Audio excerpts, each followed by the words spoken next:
Rus tilini o'rganmoqchimisiz? Unda Falarus platformasidan foydalaning. Nimaga deysizmi? Hozir tushuntirib beraman. Falarus platformasida 182 kunga mo'ljallangan, rejalashtirilgan kurs mavjud.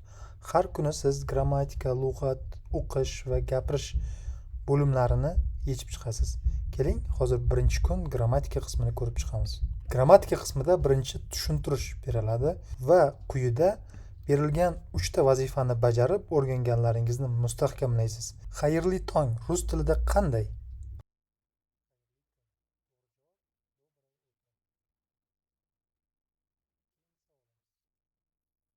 Universitetda professor bilan ertalab qanday salomlashasiz?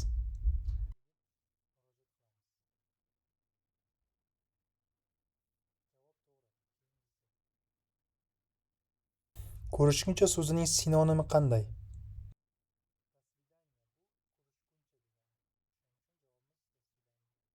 Uxlashdan oldin nima deysiz?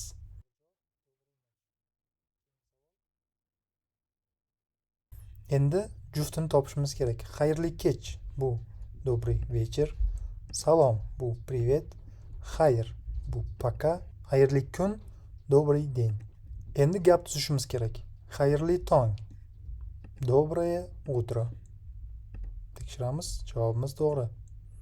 Xayr bo'lishi mumkin. Пока yoki до свидания. До свидания deb yozib ko'ramiz. Javobimiz to'g'ri. Salom Sasha. Привет, Sasha.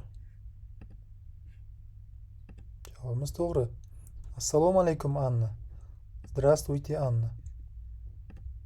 Javobimiz to'g'ri. Va bo'limni yakunlaymiz. Agarda siz ham ushbu platformadan foydalanishni xohlasangiz, Google yoki Yandexdan Falarus deb qidiring.